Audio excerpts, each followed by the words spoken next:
हर हर महादेव, घर घर महादेव। यह कहानी सिर्फ चर्चा की है। एक भाभी ने ननद के बच्चे को चूल्हे में कैसे झोंक दिया। यह बहुत ही दर्द भरी कथा है। इस कथा को पूरा सुनिएगा तो पूरा ज्ञान मिलेगा, आधा सुनिएगा तो अपराध लगेगा। इसलिए इस कहानी को पूरा सुनिएगा। एक गांव में एक औरत रहती थी। उसके दो छोटे छोटे बच्चे थे, एक लड़का और एक लड़की। कुछ दिनों के बाद उसके पति का देहांत हो गया। बेचारी दुख से उसकी जिंदगी गुजरने लगी। ना खाने का ठिकाना था, ना रहने का ठिकाना था। इसी दुख के कारण उस औरत की भी मृत्यु हो गई। अब एक भाई और एक बहन बचा जो दो छोटा छोटा था। वह बेचारी कहीं मेहनत मजदूरी करके अपना भरण पोषण करने लगी। धीरे धीरे दोनों बड़े हो गए। बहन ने सोची कि भाई को शादी करा देंगे तो एक घर में भाभी आ जाएगी, तो हम दोनों सहेली के रूप में रहेंगे। भाई से बोली कि भाई आप शादी कर लीजिए, से भाभी आ जाएगी तो हम दोनों साथ में रहेंगे। भाई बोला नहीं, अभी मैं शादी नहीं करूंगी, से पहले तुम्हारा शादी कराऊंगा। फिर बहन बेचारी टोला पड़ोस में दूसरे से कहा कर अपने भाई की शादी करवा ली। शादी करा के घर में भाभी आ गई। भाभी भी बहुत अच्छी विचार की थी। दोनों ननद भौजाई सहेली के रूप में रहने लगी। और जिस गांव में वह रहती थी, उस गांव में एक माह में 2-4 घर में शिव चर्चा हो जाता था। शिव गुरु का कृपा था।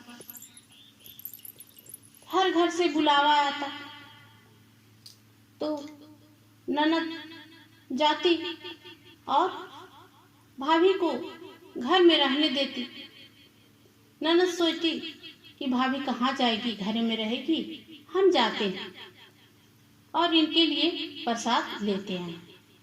ननद जाती, शिव चर्चा कथा सुनकर आती, भजन गाकर, और भाभी के लिए भी प्रसाद लेते आते।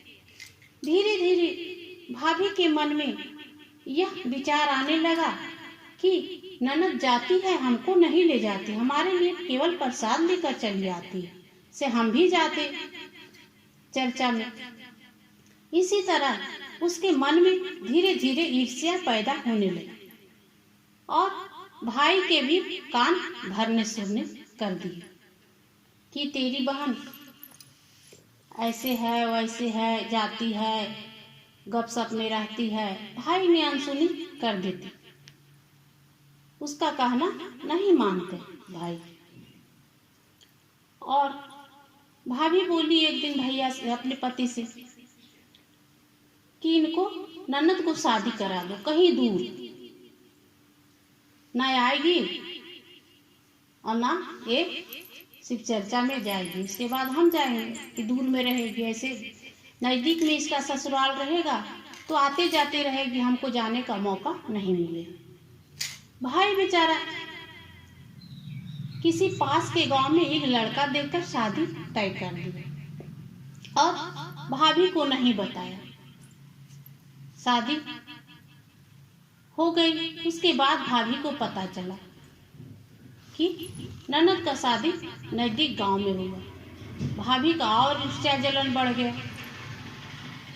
पास के गांव था, इसलिए उसके गांव में भी शिव चर्चा होती तो ननद के यहाँ न्योता भी चल जाता, बुलावा चल जाता, तो ननद आ जाती और शिव चर्चा में शामिल हो जाती।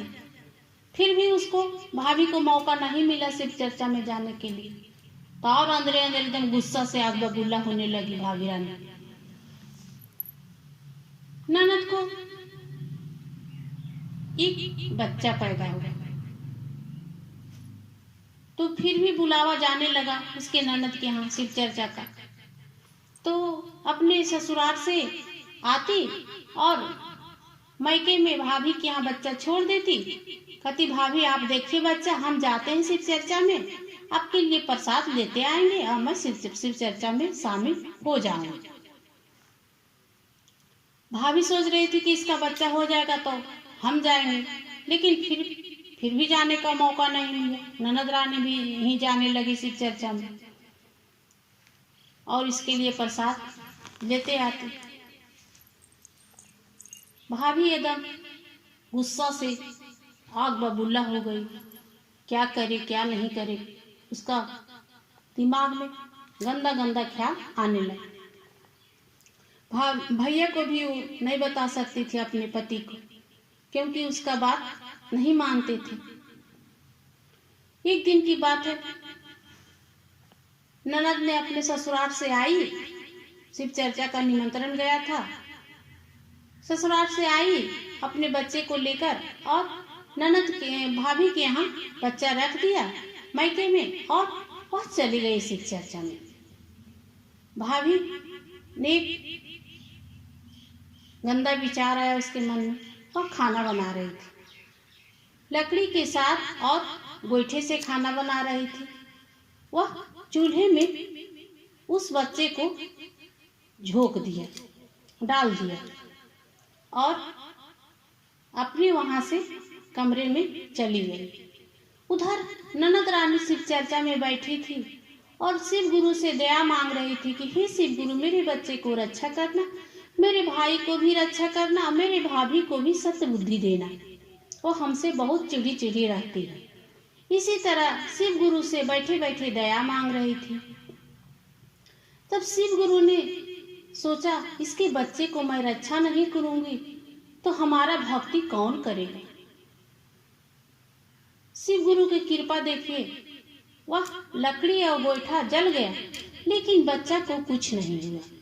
वह धीरे धीरे, बच्चा 6 महीना का था, बच्चा धीरे धीरे घिसकते पेट के बल वह दरवाजे से बाहर चला गया।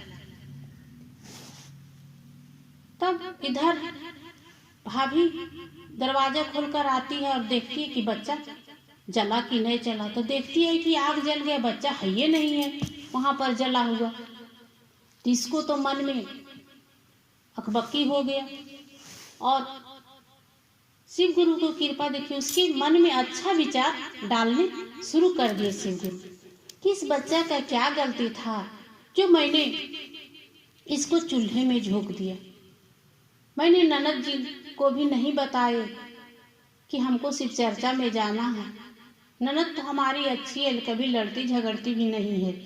अगर हम बोलते कि हम भी जाते शिव चर्चा में तो ननद हमारे लिए जाती। इसी तरह उसका मन में अच्छा विचार आने लगा। शिव गुरु का कृपा था। बच्चा तो बाहर दरवाजे ऐसी धूली में खेल रहा था। इधर भाभी अपने कमरे में बंद हो गई कि ननद आएगी तो बच्चा खोजेगी, उसके बाद हम देखेंगे जो होगा से। पति भी कहीं बाहर रहता था तो सोचती थी कि वो भी जानेंगे तो हमको तो एकदम मार पीट के बाहर कर दे। इसी डर के मारे वह रूम में बंद हो गई। उधर शिव चर्चा से ननद आती है प्रसाद लेकर, भाभी के लिए भी अपने लिए भी।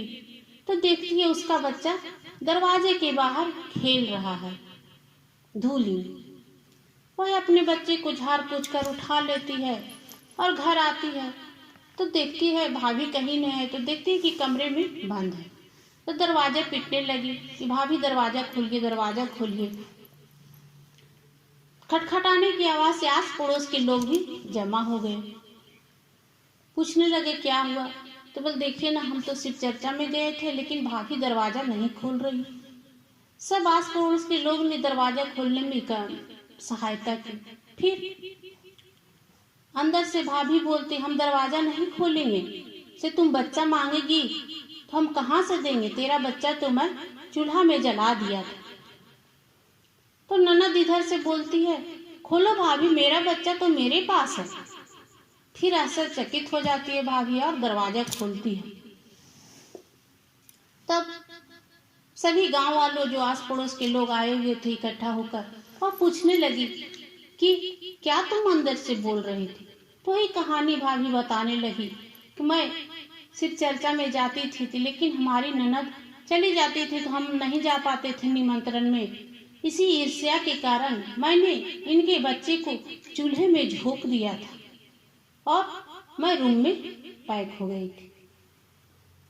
तो देखिए शिव गुरु का कृपा कितना है, उनका महिमा अपरंपार है। बोलिए हर हर महादेव की, घर घर महादेव। अगर मेरी कहानी अच्छी लगी हो तो प्लीज मेरे चैनल को सब्सक्राइब और लाइक जरूर करिएगा। कमेंट बॉक्स में हर हर महादेव जरूर लिखिएगा, क्योंकि आपका भी मनोकामना पूर्ण हो।